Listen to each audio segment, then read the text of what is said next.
Toyota today. Hey, Jen from Toyota here, reminding you Toyotathon is on. Make your holiday wishes come true with the new Camry, RAV4, Tacoma, and more. All right, let's sing it together this time. Toyotathon, Toyotathon, Toyotathon is Dealer inventory may vary. Toyotathon ends January 5th. See your participating dealer for details. Toyota, let's go places. You're listening to mom of Karoline Leavitt's nephew rejects White House narrative of her ICE arrest. A news story written by Maria Sacchetti and Todd Wallach and read by Helen, an AI-generated voice. From her confinement in a remote detention center in Louisiana, Bruna Ferreira recounted all the ways she said she has tried to maintain a friendly relationship with the family of White House Press Secretary Karoline Leavitt. After all, Ferreira shares a child with Leavitt's brother. The Brazilian immigrant selected Leavitt to be her son's godmother. She signed off on her son's trip to the White House Easter egg hunt this spring. And she said she moved mountains to ensure he could attend Leavitt's wedding in January. Arrested November 12th by U.S. Immigration and Customs Enforcement, Ferreira, 33, said it is insulting to sit in orange prison scrubs facing possible removal to Brazil after spending most of her life in the United States, while the Trump administration paints her as a criminal. She is being detained for being in the United States illegally, a civil violation, after overstaying a visa when she was a child. I asked Karoline to be godmother over my only sister, she said Thursday in a video interview with the Washington Post. I made a mistake there, in trusting. Why they're creating this narrative is beyond my wildest imagination. Since her arrest, the White House media office has portrayed Ferreira as an absentee mother who had not been in Karoline Leavitt's orbit in years. The White House issued a statement that said Ferreira had not spoken to Leavitt in years and that Ferreira had never lived with her son. The White House also shared a Department of Homeland Security statement that called Ferreira a criminal, with a previous arrest for battery, though it has not responded to repeated requests for supporting documentation. Court records, family photos, and Ferreira's account tell a different story. Ferreira said she met Michael Leavitt at a nightclub. They fell in love, got engaged, and had a child, living together in New Hampshire. Their relationship fell into turmoil, and instead of marrying, they broke up in 2015. Through the years, they have shared caregiving responsibilities for their son, now 11, according to Ferreira and court records. While it is not uncommon for the White House and DHS to make disparaging statements about undocumented immigrants, Ferreira said she was offended by their remarks. Her son is a Leavitt, and she said she sees that side of the family frequently while visiting the boy or cheering him on at school or in sports. White House spokeswoman Karoline Leavitt, who Ferreira said was once like a younger sister to her, is among the most vociferous champions of President Donald Trump's campaign to deport millions of immigrants. Ferreira's arrest before Thanksgiving drew nationwide attention because of her connection to Karoline Leavitt and prompted questions about why she was targeted. A longtime resident of Massachusetts, Ferreira came to America in 1998 at age 6 to join her parents after being raised by her grandmother in Brazil. At one point, Ferreira faced possible deportation, but in 2012 she became eligible for an Obama-era program for undocumented immigrants who arrived as children. This year, as part of the president's mass deportation campaign, the Trump administration restarted her deportation case, according to Ferreira's lawyers. Most of her family has legal status, but Ferreira has not been able to complete that process, her lawyers said. Ferreira said the White House claims that she had never lived with her child are disgusting and false. Before her arrest, she said, her schedule consisted of work managing cleaning and clothing businesses, going to yoga class, and spending time with her son. She said she takes him to Dave & Buster's, drives him to school, cheers at his sports games and stocks his bedroom with teddy bears, video games, and his boxing gloves, everything a young boy needs. The White House did not respond to requests for comment on the discrepancies between their descriptions of Ferreira and the court records. DHS has not explained why Ferreira was arrested when the administration says it is focusing on detaining violent criminals. Her lawyers contend that video indicates officers were specifically out in search of Ferreira when they detained her. Ferreira's lawyer, Todd Pomerleau, said she has no criminal record. He says DHS may be alluding to a 2008 incident when she was summoned to juvenile court after a fight with another girl outside a Dunkin' Donuts over $8. He said Ferreira was never arrested, and the case was dismissed. Because it was in juvenile court, he said it was not a criminal matter, and it was supposed to be confidential. She was 16 at the time. Michael Leavitt, 35, echoed the White House's allegation that she had never lived with her son in text messages this week with the Post. But in court records he filed in New Hampshire in 2015, he wrote that they shared a home and listed them at the same address. Ferreira also mentioned their shared condo in a 2014 newspaper article after Leavitt won $1 million playing fantasy football. He did not respond to questions about the discrepancy. Leavitt is a former high school star athlete, is married, and helps run his family's used car and truck business in New Hampshire. Ferreira's legal status had long been a point of contention in her relationship with Michael Leavitt.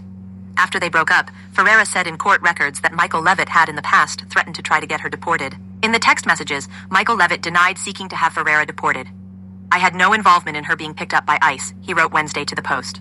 "I have no control over that and had no involvement in that whatsoever." Ferreira says he and his father, Bob Leavitt, have in recent weeks told her sister that Ferreira should self-deport and try to return legally, a move her lawyers say would be disastrous. Under federal law, Ferreira would be barred from coming back to the United States for a decade. Bob Leavitt did not respond to requests for comment. "It's a trap," Pomerleau said. Ferreira said she dreamed of attending Harvard Law School and becoming a lawyer when she was younger, but because she was in the country illegally, she had far fewer opportunities than her younger brother and sister, who were born in the United States. Eventually, she was able to get a work permit through the 2012 program called Deferred Action for Childhood Arrivals, or DACA, which also temporarily protected recipients from removal. After graduating from high school, she started 2 businesses, a cleaning service and a Brazilian bikini shop called Poor Little Rich Girl. She married her high school sweetheart, but that relationship was unraveling when she met Leavitt. Michael Leavitt is from a close-knit family with deep roots in New Hampshire. He also had legal issues. He was charged twice in New Hampshire with underage alcohol possession, resulting in a fine and then a guilty plea to a downgraded town ordinance violation. In 2009, at 19, he was found guilty of drunken driving and fined $620. In 2011, Miami Beach police arrested him for disorderly conduct, alleging that he and another man were fighting in the middle of the street, stopping traffic. The charges were dropped, court records show. Leavitt said he has been the more consistent and responsible parent in his son's life and accused the Post in a text message of trying to use this whole situation to push a narrative to smear me. Michael Leavitt answered questions by text message and did not answer calls or respond to requests to speak by telephone. Ferreira gave birth to their son in March 2014. 8 months later, Leavitt won $1 million in a fantasy football contest. The smiling couple, then in their early 20s, posed for a photograph in their local newspaper alongside their infant son. Ferreira told a reporter she felt grateful. "We don't really need much," she said, wearing a t-shirt advertising the Leavitt family business selling cars and trucks. "We have our health. We have a nice condo. We really are blessed." Months later, the couple ended their engagement. The custody battle over their son soon turned acrimonious. In court, Ferreira and Leavitt traded allegations of abuse and neglect. In April 2015, Leavitt sought primary custody of their son in a New Hampshire court, alleging that Ferreira had pushed Leavitt during an argument when the couple took a trip to Florida. He said she returned home without him, collected their son from his grandparents, and threatened to take him with her to Brazil. Ferreira denied the claims and in court filings accused Leavitt of abuse, saying on the day of her baby shower he had drunkenly pushed her, punched walls and broken doors. After he won the $1 million, she alleged in court that he cheated on her and gambled away thousands of dollars. Ferreira's lawyer said in a May 2015 court filing that Leavitt also threatened to contact immigration in an effort to have her deported. Leavitt has denied those allegations. Over the past decade, a series of judges have ordered the couple to share custody and resolve their differences outside of court. In April 2020, Ferreira returned to court alleging Michael Leavitt owed her thousands of dollars in child support and was refusing to let her spend time with her son. She also wrote that Michael Leavitt had used intimidation based on her immigration status to discourage her from visiting the boy. Leavitt denied the allegations in court records. Days later, family court judge Polly Hall ordered Leavitt to share custody as required by the parenting plan.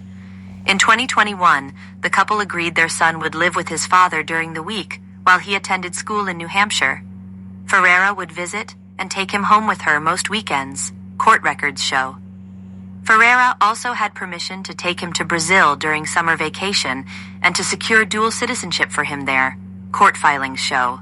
In 2022, Leavitt said in a text message this week to the Post, Ferreira was investigated for neglect by the Massachusetts Department of Health and Human Services. Department officials declined to comment because such cases are confidential. State court records show that Ferreira at first struggled with unemployment. Her son was enrolled in Mass Health at one point, an insurance program for low-income residents. According to police reports, Ferreira called authorities in June 2022, saying her mother had picked up Ferreira's son from a babysitter without her permission.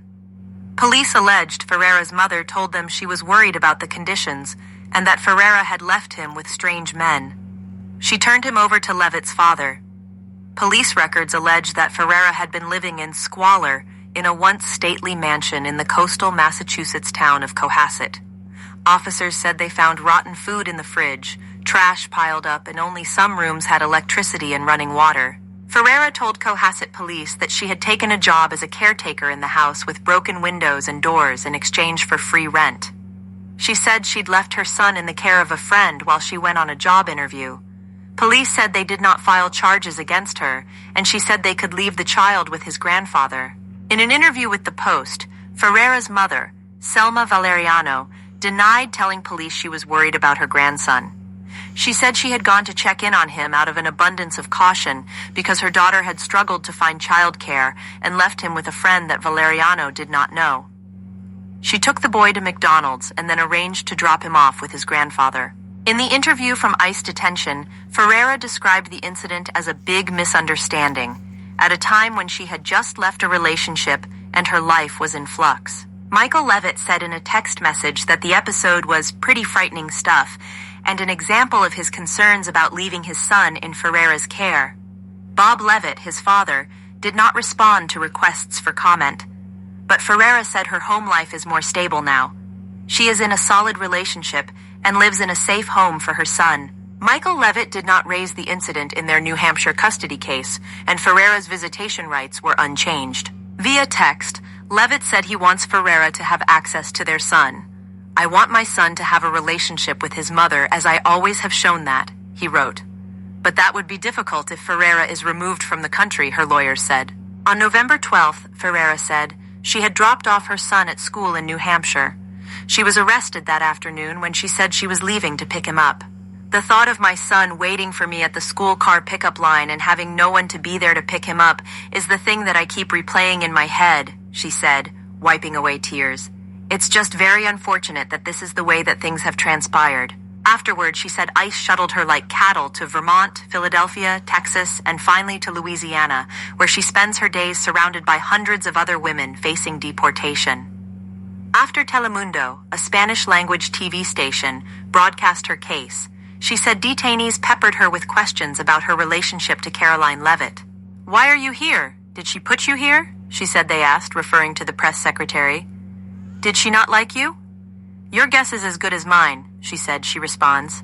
Ferreira said she has always admired Karoline Leavitt's drive and success. "Obviously we're not BFFs and we're not FaceTiming," she said. But she rejected the depiction of a non-existent relationship.